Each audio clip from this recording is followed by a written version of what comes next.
Welcome back to the Hippie Martha Hormone Hour. Today I'm joined by my amazing friend and former classmate, Elizabeth Bertch, a nutritional therapy practitioner, fertility awareness educator, and movement instructor who has been living with long COVID since 2022. In this episode, we're talking about the overlap between long COVID, POTS, EDS, hypermobility, nervous system dysregulation, and the menstrual cycle, and how all of these conditions can feel deeply interconnected and constantly shifting rather than purely static diagnoses. This is a very lived experience-based conversation. We're not here as experts with all the answers, but as two people exploring patterns, asking questions, and sharing what we've noticed in our own bodies and healing processes. We're going to talk about how symptoms flare across the cycle, the emotional side of chronic illnesses, what's helped, what hasn't, and the complexity of trying to make sense of dynamic chronic conditions. I'm really excited for this conversation, but before we start, I wanted to also insert the Medicine Woman's Prayer. I have found this prayer really helpful through my healing journey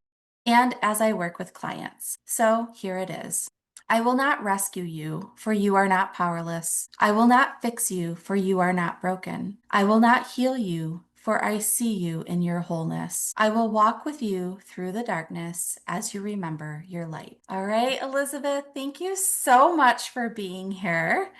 Thank you. How are things? It's been a while since I've seen you. I know I typically like to start my show with a cycle check-in, but I want to just kind of welcome you. So, Yeah, thank you so much for having me. It's exciting. Really happy to talk to you. Yeah, I'm on cycle day 12, I think, and I'm pretty sure I ovulated yesterday. It's a little early, but that's that's how things okay. happen now. Yeah, so feeling okay, feeling the cusp of moving into a different phase, which Yeah. is kind of nice. I like that. So Yeah. it's really funny. I almost all the time, people are in their follicular phase, and I am always like mid-luteal or bleeding. So literally, I am mid-luteal All the time. all the time. It's perfect though, because I want you to be your best. So it Yeah, is good. I'm really happy. I didn't expect it to be actually when I made the appointment. I was like, is it gonna be a good time or a low time? And you never know with all of these conditions, but Yes, yeah, yes, I know. I feel you. It's like, well, sometimes the follicular phase is not always my best phase. So so true. it's Yeah, probably working out and it's in the universe's favor.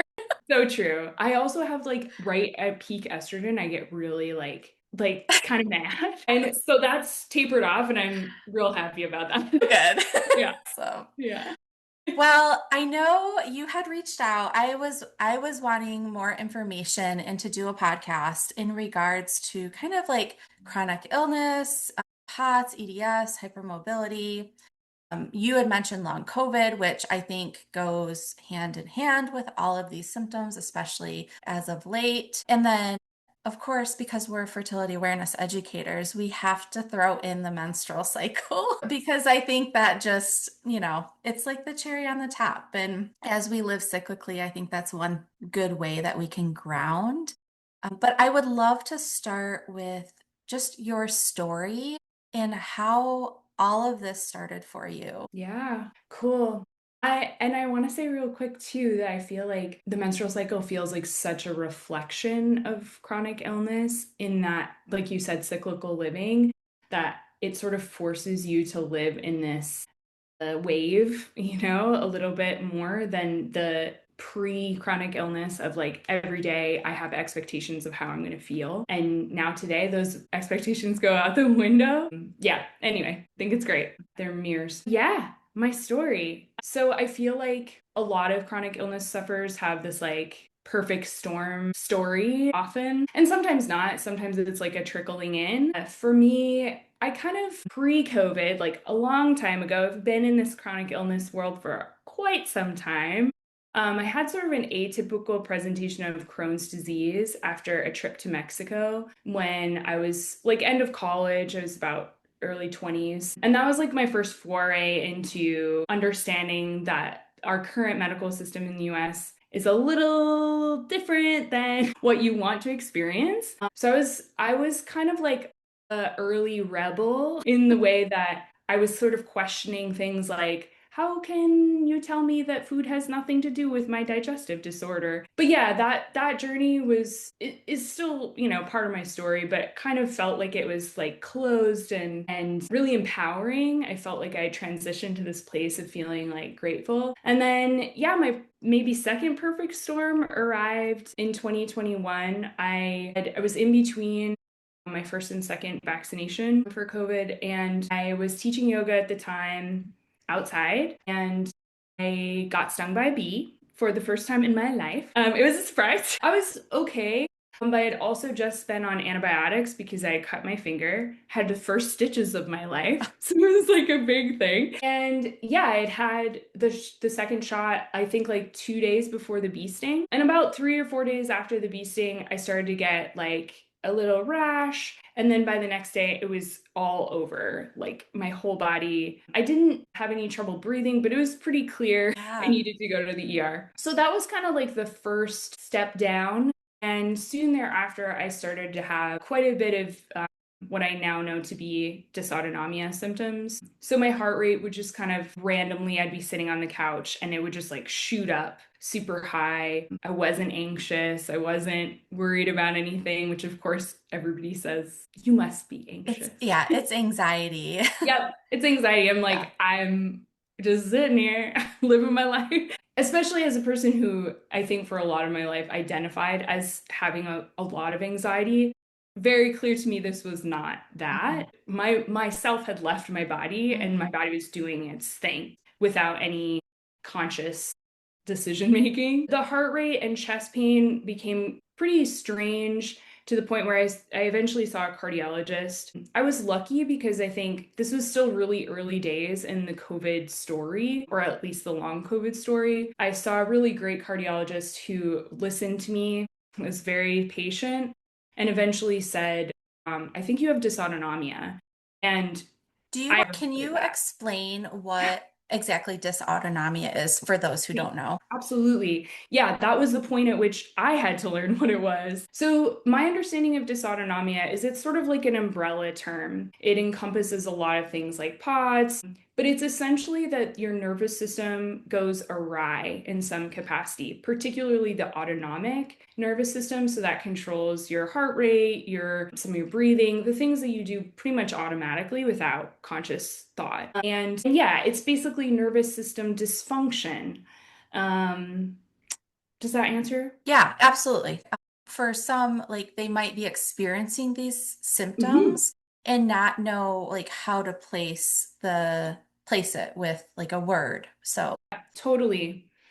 And when I first heard of dysautonomia, I mean, my husband and I were like Googling it after that cardiologist appointment. And in some ways, it really brought down my fear initially because, of course, you feel very much like you're having a heart attack. The level of chest pain I was having, even left arm sided numbness and weird stuff, yeah. So that helped to some extent, but it was also this dysautonomia is kind of like again this like blanket, right? It doesn't necessarily specify like why is this happening or what exactly is going on. So I lived kind of in this space of like, cool, my heart is fine for about like 6 to 8 months. Continued to teach yoga pretty aggressively, had this incredible tightness in my chest, really would have moments where I was like, I'm struggling to breathe, but I just kept hitting it Oh, because gosh. everybody said, you're fine. Your blood Right. work's fine. I'd had an echocardiogram.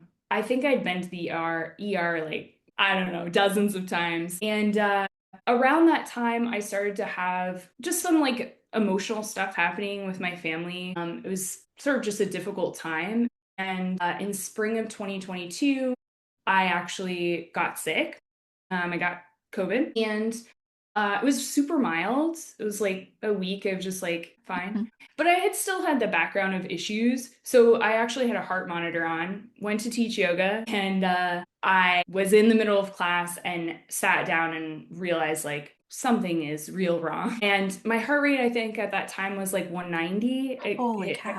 Yeah, it clocked it. And I knew it was, something was wrong. Right. And about a week after that, it was full crash. Like I had complete insomnia, total POTS. I spent many, many months just totally awake. I mean, like no sleep. And I didn't stand up.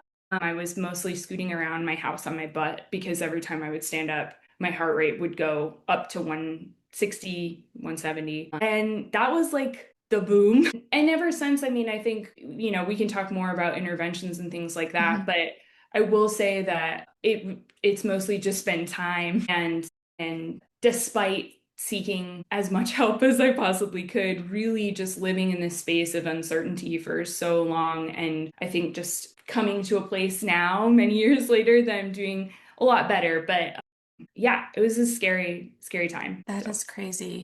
So when you had those moments, like doctors were just like, there's nothing we can do for you, or Yeah, so I saw other cardiologists as well at that point. So in spring 2022, I went to really nice hospitals in Chicago. Like I was trying to get top top. I was told repeatedly, okay, sorry.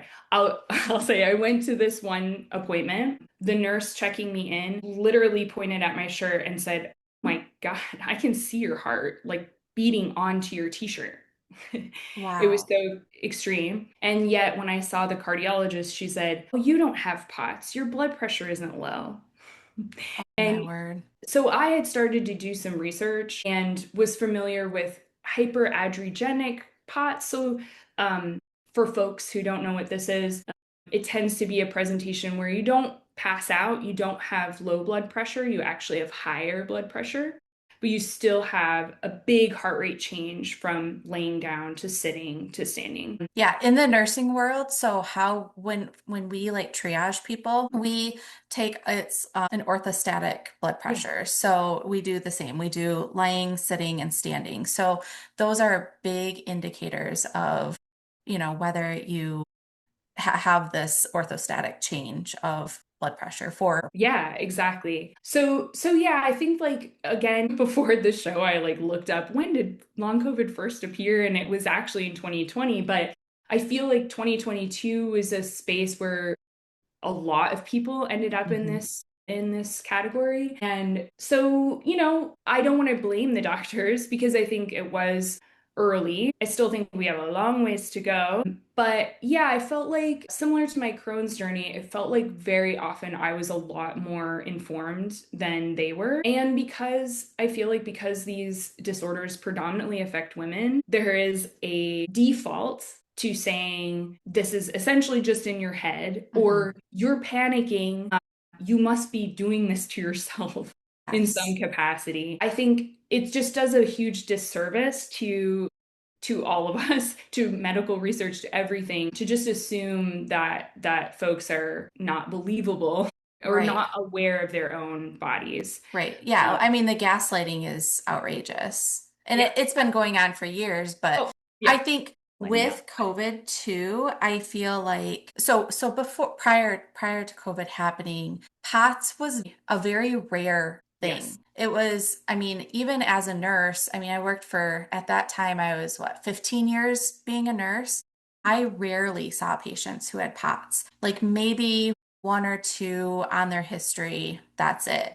So fast forward, whatever COVID did, right? That's what caused this dysregulation in the nervous system, in like you said, the parasympathetic, sympathetic nervous system, causing this irregular heart rate, the, orthostatic hypotension, and just all these crazy symptoms that showed up. And like you said, yeah, I experienced it. I think we Yeah. were in the class and I was like just sitting there and I remember Sarah going, "Is everything okay?" I'm like, "No, my heart is going really fast." Yeah.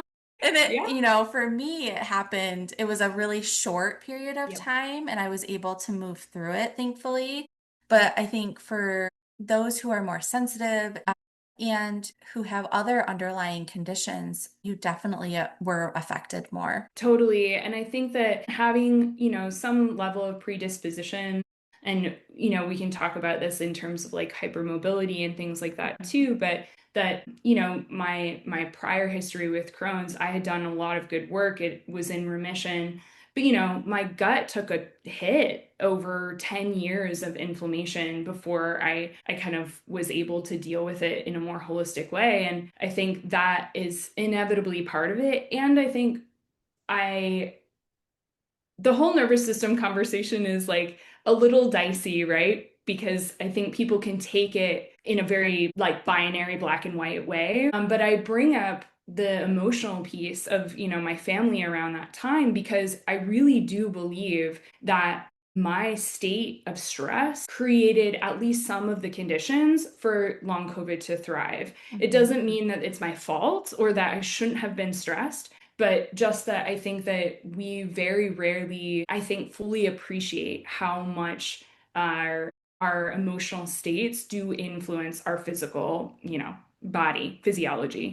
For sure. Yeah, absolutely. Did you find that this prolonged state kind of tore up relationships? I mean, my family literally was like, she's crazy. I'm like, I am not crazy, right? Like Yeah. there is something going on. And so then I started doing all these even crazier things to Yes. help.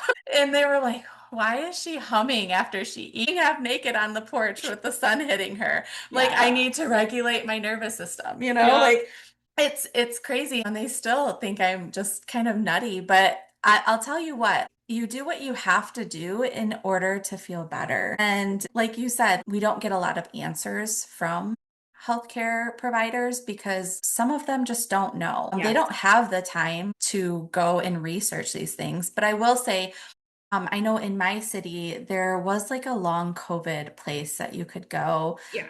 And they were providing pretty decent care, which was helpful. It's kind of crazy to think of all of the links that you go to just to feel better and also to explain to people why you can't make it or, I just, all of the things, right? Yeah. Yeah, I mean, it's interesting because you said like the long COVID clinics.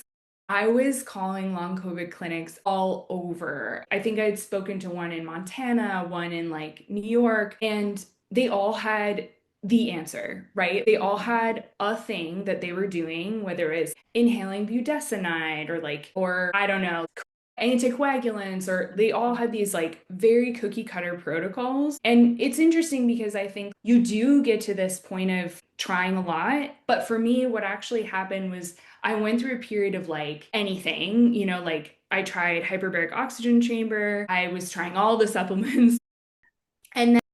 And then realizing that my nervous system was so hypersensitized at that point that even if, I mean, I was reacting to magnesium, I was reacting to all the electrolytes. Everybody's like, salt, salt, salt, put, everything in Mhm. your water. And it wouldn't matter if there was stevia, not stevia, sugar, like any combo of those electrolytes, it would send my heart crazy. And I really think I realized now in hindsight, you can kind of see I sometimes overrode my intuition around certain interventions because you get so much advice and you're so desperate for something to work that I kind of forced my system into things like interventions that may have been helpful in a different time, but because I was so amped up, it was like just pouring more fuel on the fire. To your point about doctors and relationships, I mean, I think I did see a really wonderful practitioner at one time who she was like a mold focused practitioner, but I don't know if folks are familiar with chronic inflammatory response syndrome, also known as CIRS. Has a lot of overlap with these similar conditions. And I spoke to her and she was wonderful. And I just said, like, why does no one know this? Or why does no one, appreciate these conditions? And she said, medical school really isn't designed to make you curious. It's designed to make you a good memorizer, Mhm. essentially, right? And so she's like, they're kind of teaching out the impulse to be like, does this make sense for this person? So she really helped me with a few like supplementation things. But yeah, I just think it's the way that the system is set up is not designed for the complexity of these conditions. It's Yeah, all silos. So yeah, for sure. It's absolutely. I do want to move into POTS, EDS, hypermobility, and the menstrual cycle because I feel like, especially, and I know I think I've talked about this before on here with like endometriosis, with people who have irregular cycles or histamine issues, if you've listened before to the podcast. But all of these things have an overlapping bucket. They all kind of go into the same bucket, but with just different compartments. I don't know how else I would explain that, but yeah, they are all semi-related. Can you speak to that at all? I'll try. If not, that's okay. Yeah. No, I think that, yeah, I think for me, the biggest ones that I've really experienced are POTS, MCAS, mast cell activation syndrome. I had a lot of like the rashes. That I would explains get, your bee sting. yeah, exactly, right? The bee sting. And soon after my big crash, I could not be in the sun for more than maybe 2 minutes before I would be completely splotched with hives. So those two for sure. And then really in the last 2 years is where I've started to feel the hypermobility piece a little more acutely. Of course, again, in hindsight, I remember telling a chiropractor many years, in the early days of this, I was like, it's like my neck can't support my head. And it's so interesting because there again is a more like alternative medicine practitioner, right? I was giving him perfect Mhm. description of craniocervical instability and he just didn't know what it was. So yeah, I think my kind of understanding of how these all relate is again back to the nervous system or rather just like the body as a system. I think again the Western medical model is heart cardiology over here, lungs pulmonary over here. And I think what all of these things speak to is that, we are an ecosystem. Each of our bodies are ecosystems that both interact within themselves and with our external world. And for example, POTS, one of the big drivers for me that I found, that mold doctor actually gave me berberine pretty Mhm. early on. And again, we could categorize POTS as like a cardiovascular thing or nervous system, but it also has a big blood sugar component, right? And I didn't realize at the time when she gave me berberine, I just was taking it. But it really reduced the intensity of the pounding heart. And it took a long time for me to understand that part of that was an overabundant reaction to food, right? I use that just as an example because I think that, again, we think of blood sugar as like, I don't know, this separate thing, like only matters if it's diabetes or only matters if it's like digestive. But it involves cortisol and stress hormones and there are all these processes going on in the body that I think when you have a dysfunction in how your body's reading what's going on, the nervous system is always kind of like aware. I think that's where we start to see these conditions, to your point, they might be more focused on the skin or more focused on heart or lungs, but they all kind of relate back to what the nervous system is doing and how the body feels in its environment, internal, external, all of it.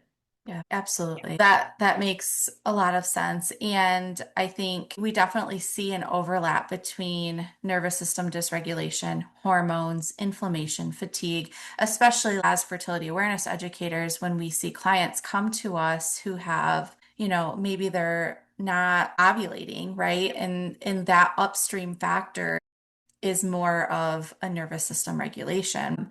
I definitely also notice clients who have these, they're very specific on where they're getting their symptoms within their cycle. Mm. Have you noticed that like with yourself? Yeah, it's so interesting because I think that there's such heterogeneity, like there's such a variety going on, which again, I think points to that systemic thing, right? I found that so much of the early research was like people are having super heavy periods and all of this. I didn't really experience that.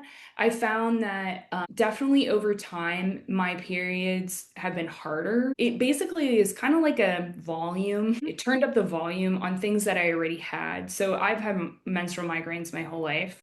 You can relate. And it's kind of dialed up the intensity and the frequency, or like how long they last for me. What I found really curious is that actually in the depths of my really deep crash, my cycle just kept trucking. Like I was ovulating. But what I found super cool about it, and part of, being trained with fertility awareness, was very aware of like the quality of my bleed. In the hardest times, it was super thick, really sticky, clotty, while I was also having phlebotomists, drawing my blood, saying like, whoa, this is taking forever. Yeah. And I think that's again sort of a benefit of knowing your body as a system, is like the blood that's coming out of me for a period is reflecting potentially the blood that's happening in me. And yeah, just like what all that means. But I think absolutely charting my cycle has given me insight into how my energy levels, how to manage my chronic illness for sure, because it just again is a reflection. It's Yeah, always giving me feedback. Yeah. absolutely. Did illness change the connections between your like exercise, your movement, your energy? I know this answer, but I want 150%. My life was about movement. My first love of my life was dancing at 3 years old. So I pushed my body pretty hard, but I also loved it and used it in creative expression. And yeah, this illness has really challenged my whole sense of self and identity, because I can't move the way that I used to. I do think it's important to say that I'm getting better. I'm certainly walking around, able to hike, do some things now. But yeah, I definitely have changed my relationship with exercise and movement, less as a thing that I have to do, and I'm doing it hard, to am I going to get to move in the way I want today? And can I sort of live in this space of, I might not be able to get up today, maybe I have to stay on the ground, but I can roll around, or yeah. move in ways that make me feel good, more than for like a certain end goal, I suppose. Well, and I think that's a good reminder for those who want to lose weight or they want to do this, but they also have these diagnoses. And Yeah. it's hard to find a balance for them. And so either they go all out or they do nothing. And so I think, like you said, it's better to just move freely, know that your body can move and keep that energy going versus the alternative, right? And like something Yeah. is better than nothing, but also to like be mindful of how are you really feeling?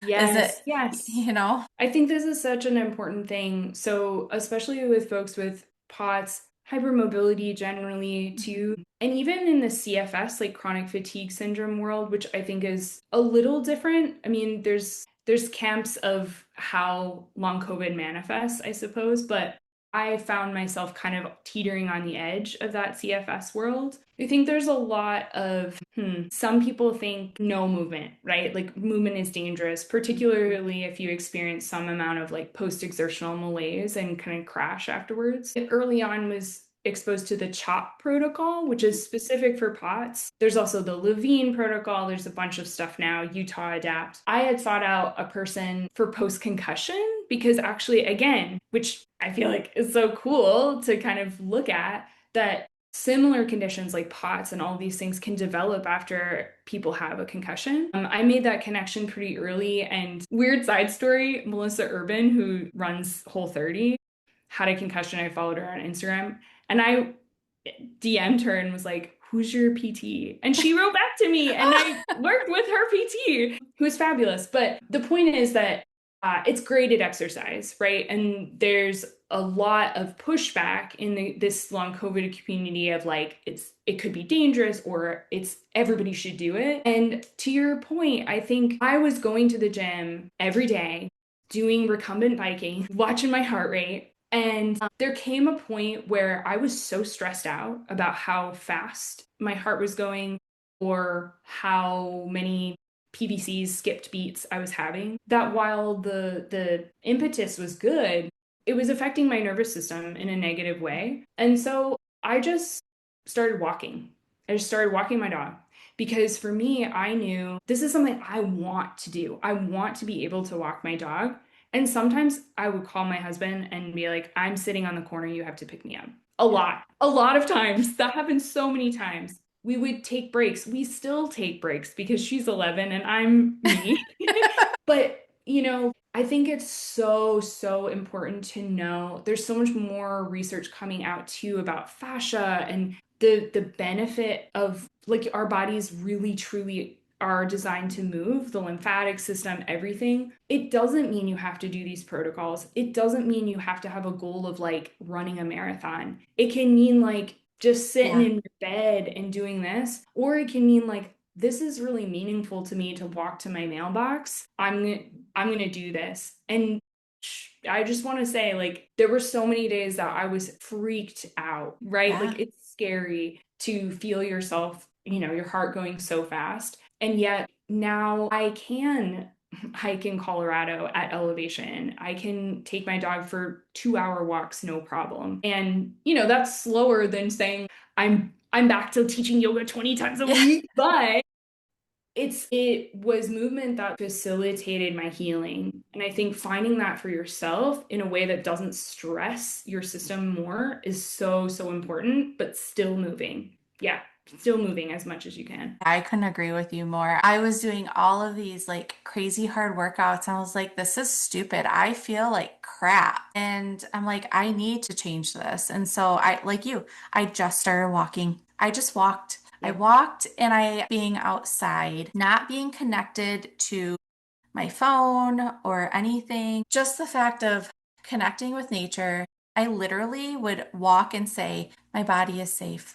My Yes. body is safe. And Me I too. literally would just walk like, it is safe. It is Yep. safe. It's doing what it needs to do, especially during times where I wasn't in a flare. But even more so when I was in a flare, I would stop and just repeat those words like, my body is safe. I think that mentality part can play a huge role in just stabilizing. I know we're in a flare. Maybe I can't walk today, but I can go sit outside and listen to the birds. Literally, your nervous system needs you Mhm. to dial this down. And Yeah. yeah, that kind of leads us into, I guess, or do you find that there's certain parts of your cycle where you tend to have more flares of dizziness, fatigue, pain, inflammation? Yeah, I would say like during my bleed, particularly, I feel just depleted, more dizzy. Like I said, the migraines are more active. I kind of feel like I have the flu often, especially if I have a migraine. So definitely the period is the worst. I've noticed around ovulation, I'm a little more sensitive to the hormonal shifts.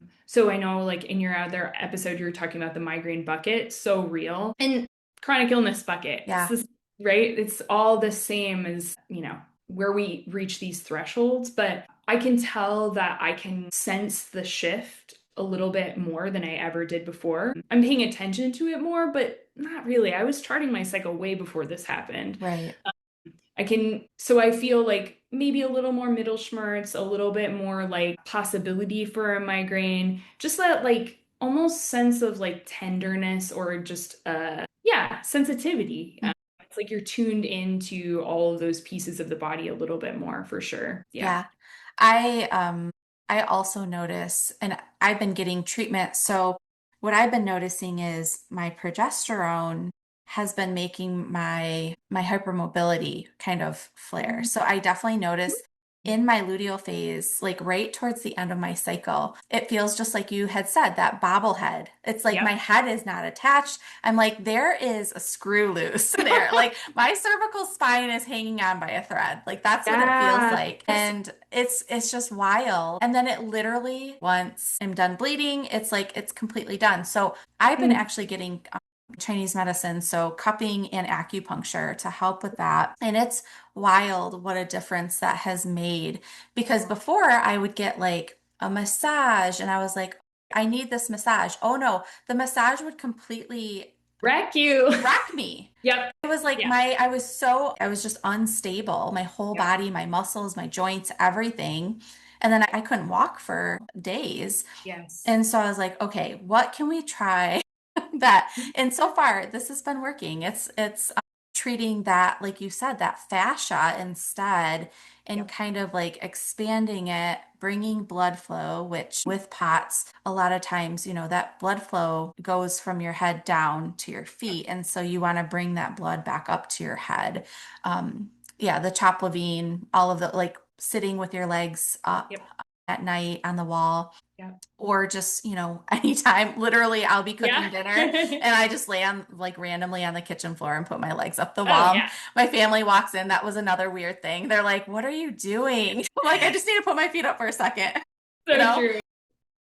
Yeah, it's just kind of been crazy to kind of just like see where things are happening within your cycle too. Like just paying attention. It's not like it has to be like anything, crazy charting wise, but just paying attention to notice like where you are feeling those symptoms of PATS and hypermobility. Yeah, and for me, the experience of hypermobility is like crept on kind of slowly. And it seems like kind of similar to you, right? Like prior to this, I'd go for massages like whenever I felt tense. They were great. Now they're horrible. And yeah, I'm really interested in hypermobility. I've not been diagnosed with EDS, but pretty much everyone I speak to is like, oh yeah, you have EDS. And I think it's really interesting because it kind of goes back to what we were talking about early on about you're intuitive versus what you're being told. And I was not a bendy kid. I was in Yeah. dance, but I was like trying, right? I Yeah. was cranking my hips. I was trying to be the girl who was like full straddle. Mm-mm. So I think sometimes like there's an assumption that COVID or other things have like unmasked. And I think that could absolutely be true, but we Well, all have and I guess susceptibility. I'm going to pause there because I want to Yeah, talk about, please. so EDS is called Ehlers-Danlos syndrome, and it is where it's a condition that affects the connective tissue. Correct. So when like on top of hypermobility, so a lot of people who have EDS have hypermobility Mhm. and who also experience POTS because of this connective tissue connection, right? Correct. Yep. Like the whole structure, if you think of your body as like a building, it's kind of like you have loosey-goosey joists and structural things. Everything's a little bit Yeah. like loose, so it's not as stable. We were talking about it and we mentioned it. And so I'm like, oh, we should Yeah. probably just state like everything that we're talking about today it's generally connected. And yeah, they all kind of have relatability. So Yeah. typically, if you do have this, it's most likely you could also have this, and this. If you go to your doctor and you're like, I can't, if I stand up, I pass out, Yeah. or, you can do like the finger test where your Yeah. finger can go back to your those are signs that you could also be diagnosed with those. And for some reason, all of this goes together with long COVID. So, Yeah. And I think this is a really interesting piece for me is that like so many of us are now getting these like diagnoses or senses of these things. This is like my theory, but I think it's really curious. I think like there's a genetic predisposition, but I'm really like interested in the epigenetic piece of this and how like when we go back to that sense of like internal and external environments.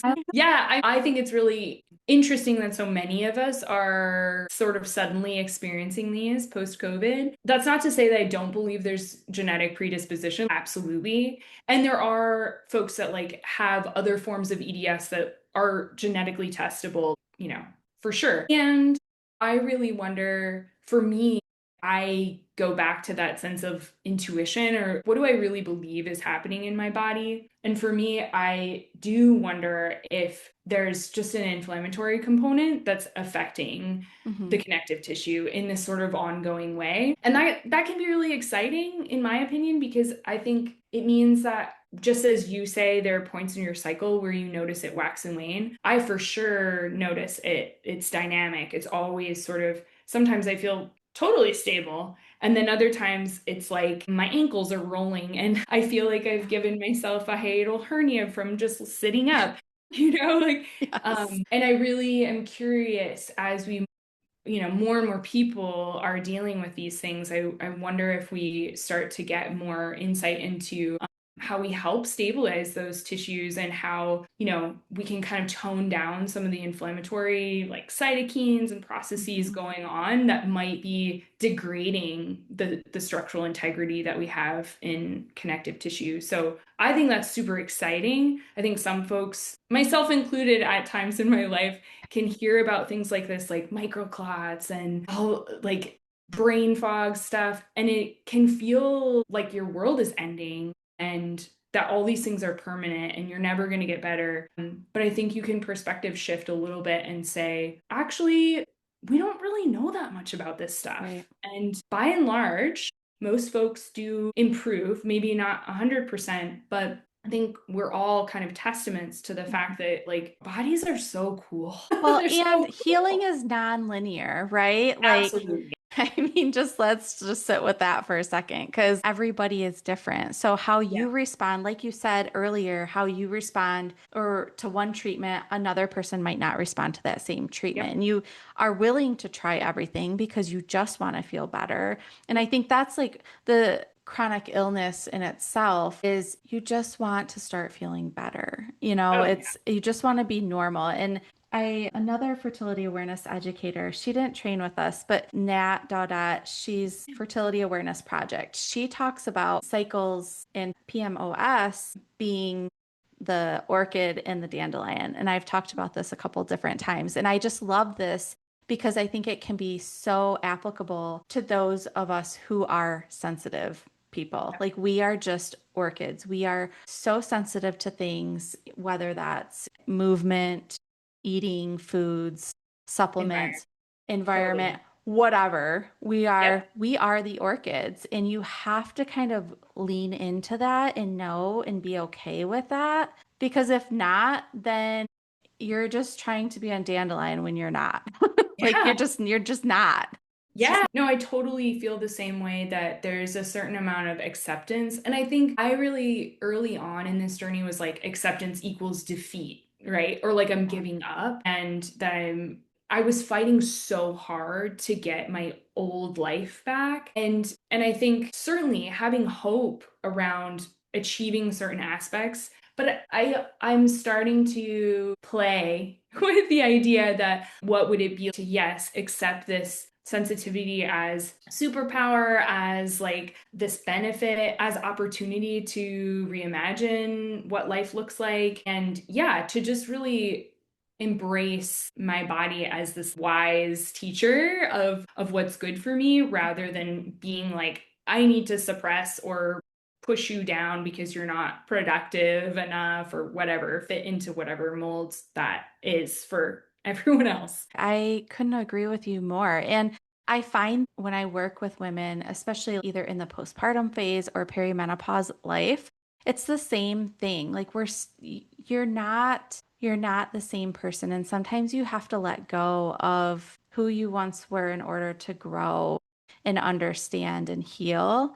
And that has like really hit me. And honestly, it's probably been one of the most influential ways of how I've healed a lot of what I've had in the past. And so, but it's hard to come to. Like It's so hard.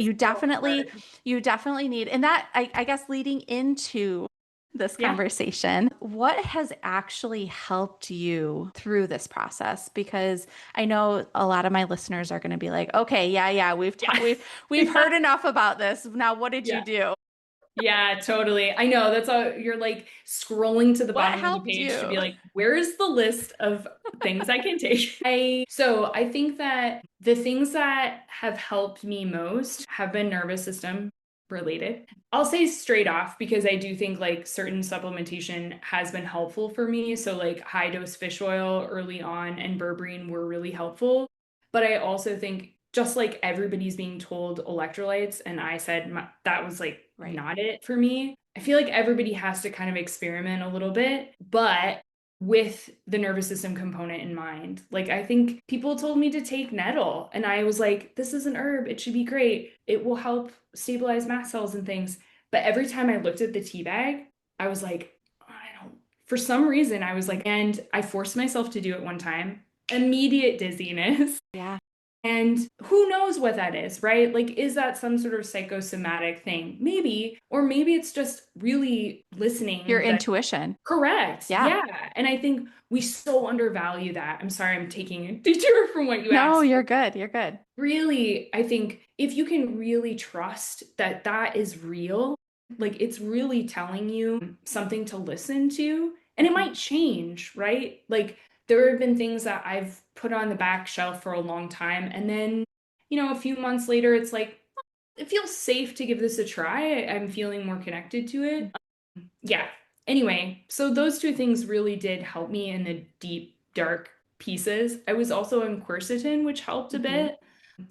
I've since stopped. I still take some fish oil, but I've stopped the others. The biggest thing that has helped me, again, a buzzy thing is Yeah. retraining. Yeah. I found this at like 4 a.m. in my insomnia thing. Somebody from the UK brought up the Gupta program. Okay. They said, I don't know if you allow, can I say shit? Oh, yeah. Yeah. You can Okay, say cool. it. Their words were, the program is a bit shit, but the premise is good or something. And at this time I was like, yeah, I'll try anything, right? So there are a bunch of brain retraining programs. It is a bit shit, right? Like it is a bit strange to be told that like your nervous system is driving so much of this. But I think if you go into the research around like cell danger response is about how the cells can sort of shut down when the nervous system is overwhelmed. That could be overwhelmed from stress, it could be from viruses, it could be from all of these things combined. Again, that bucket Yeah. metaphor. I think if you can kind of go into those things, I started the Gupta program. It has a lot of rules. There are other programs that have rules as far as like, do this many times a day, blah, blah, blah. Mm-hmm. Well, no, I didn't do any of that. Essentially, I just kind of sat with the idea. Could I entertain the idea that I could get better and that this wasn't life-threatening? Yeah. And I think that just that little perspective shift allowed my nervous system to come down enough that like maybe I get a few minutes of sleep, Yeah. which ultimately helped me heal, right? Like maybe I would get a few more minutes walking with a lower heart rate and that helped. So it's like starting the momentum. So that was really helpful for me. Breath work has been super, super helpful. I started 10 minutes of just like in for 6, out for 8, or as long as I could do it. Yeah, for 10 minutes every day. And that really, really helped my heart rate pretty significantly. The sun exposure thing was really hard for me, but I just kept going in the sun. I think it's scary and weird, but of course, like don't Yeah. push Don't yourself. don't get Yeah. burnt. Yeah, don't get burned. Don't like, if you're having hives or like major Yeah. reactions. But I do think that the way out is through. And the biggest thing that has helped me is probably time and a lot of wonderful support from my husband who, yeah, like you said, at times was like, I don't know how to help you. Yeah. Yeah. I feel like my family was like, what can we do? And you're Yeah. so miserable and you literally just can't do anything. And you just feel like there's zero hope. Right. And Yep. then they just see this and they're like, what is going on? And so it becomes like a norm, I Yep. think, and that's the hardest part. My kids telling my friends or their friends, "Oh, my mom's sick, so I can't today." Like that as like a mother, that was Of like course. my hardest part. Like, or, like my friends would have to come bring dinner over or they would come clean my house for me. And that was like the most humbling experience just because I was always the person that Yes. is the Yes. caregiver.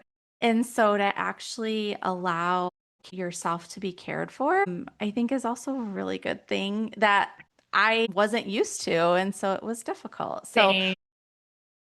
That people well, pleasing is like another, like throw that in with pots and yeah, everything else, yes, right? Is yeah, we are the population, right? Like givers, get like just people pleasing people who I really had to learn to sit with disappointing people.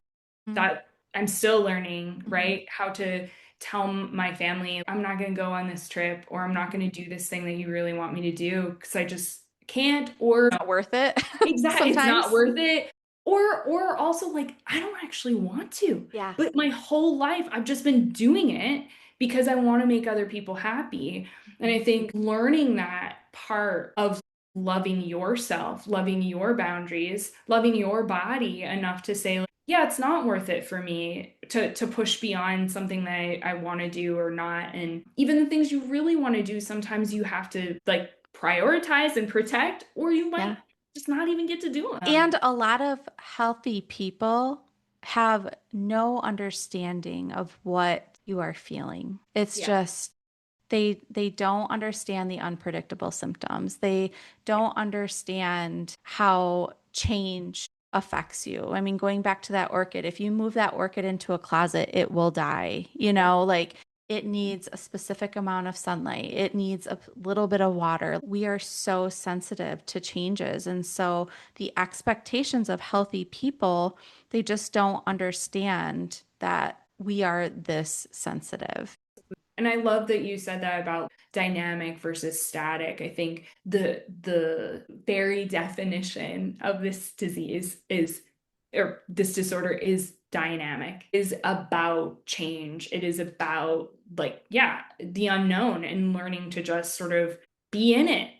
Yeah, roll Yeah. with it. Yeah, exactly. Absolutely. Okay, gal, we're kind of at our Hmm. time. Was there anything that the genetic piece? I know you Oh, kind of yeah. went over a little bit, but did you want to touch on that anymore? Yeah. Or like the I think, epigenetics? yeah, I think like what feels important to me is just that I think diagnoses, just generally, give us this sense of finality. Like, this is this thing that you have forever. And just like genetics, similarly, like you have this thing, and so it means that you are this way. And like life and bodies just aren't actually like that. They're just a collection of symptoms that wax, wane, come, go. And so I think I really try to focus on that epigenetic piece because I think it gives a lot more hope. And recognizing, just like we talked about with stress and internal environment, that that is an environment that is affecting your gene expression, how your genes play out. And again, that doesn't mean never be angry or never, it means the opposite. It means Right. feel How, it. yeah, how can you express that and get it out? So what has helped me the most is somatic therapy. Yeah, absolutely.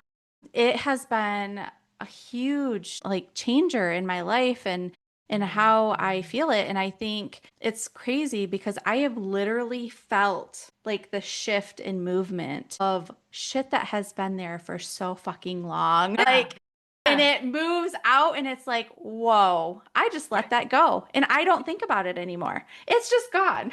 That's amazing. And Yeah. so healing wise, that's been my biggest thing. And I think about, like our genetics and passing that along, even with raising my kids, like how am I imprinting on them? And also like they're seeing this, I don't know, they're seeing like their mom be sick, but they're also seeing mom heal and Yes. move forward and fight through this. And so I think that can also be kind of like a little positive outlook, especially if you're like in the thick of your healing journey.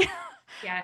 Just know that there is hope, Yeah, right? absolutely. And that you're demonstrating to your kids, your family, people around you. My parents are super workaholics, and like to see them start to be like, "Oh, maybe I should like take a sick day." Ah, Or, see them just consider those things as a reflection of how I've had to take care of myself. Like that's huge. It's a big shift. So, yeah, it's really meaningful. absolutely. Is there anything you wish more people understood about long COVID, POTS, hypermobility, chronic illness in general? Ooh, I'll just say what like Yeah. came out of my gut was that Yes. like I wish people understood how fucking hard people are trying. How hard people are trying, really. I think there's like pressure often to like take the newest peptide, take, like do this, do that. And the things that we're talking about that are the most healing are really the most grounding, simple, quiet, not flashy things. And I really wish that folks would notice that all these people who may not be able to show up for their job, 9 to 5,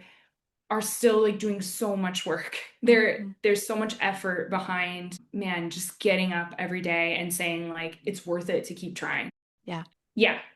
I feel like there's so many other things. I It's just so hard. Like it's so hard to live in a body like this.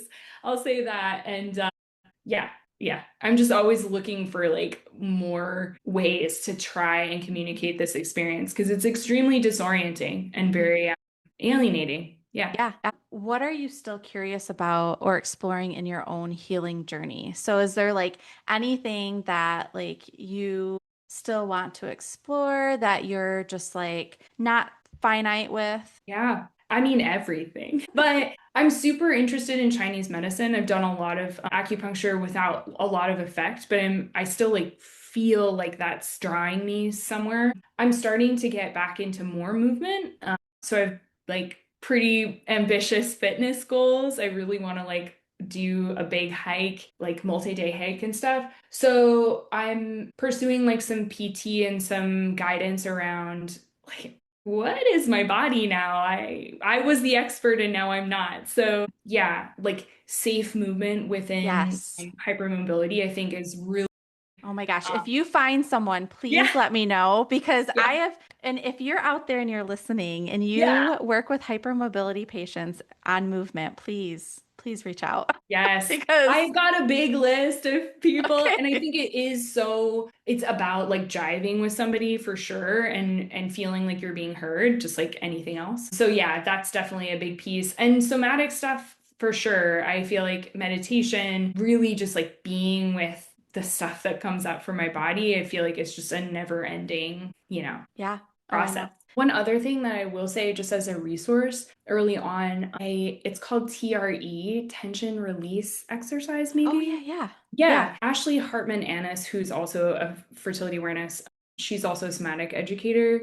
She got me kind of like turned on to this. I really love this practice. It's like a controlled tremor response. For some people, just like everything, it Mhm. works for some people, work doesn't for others, but I've found it's really wonderful and very POTS friendly, like it's on the ground. So that's also a really nice somatic practice to Yeah. to find somebody with. Amazing. Amazing. Okay. Well, I think we're going to stop there.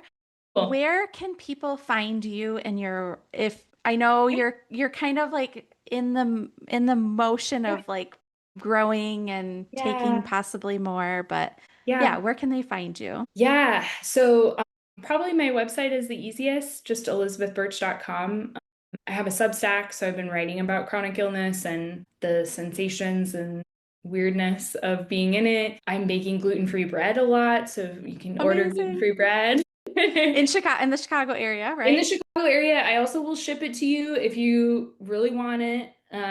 Shipping is not cheap, but I have shipped it to friends and colleagues, so happy to do that. And yeah, I love to work with folks about exploring movement, about menstrual cycles, about food. I have all this nutrition training, and I really feel like eating enough is such a big part of Yes. healing as well. And again, something women are told not to do Mm-hmm. is the opposite. We need nourishment. Come on, your Yes. mitochondria need some fuel. Yes. So yeah, I Well, love and talking about that that. can be difficult during those times when you aren't feeling well. Totally true. It's hard So, to make food and you feel nauseated if you're like me. hmm. Like food just feels like so yeah, definitely like love to work with people in those capacities for sure. Love that. Thank you so much for listening to today's episode. And thank you, Elizabeth, for joining me and sharing so openly about your experience. If this episode resonated with you, feel free to share it with someone who might benefit from hearing it. And as always, take what's helpful and leave the rest. Chronic illness is deeply individual, and part of the goal of the conversation like this is simply helping people to feel a little less alone while we continue all learning together. Thanks again for being here, and I'll talk to you in the next episode.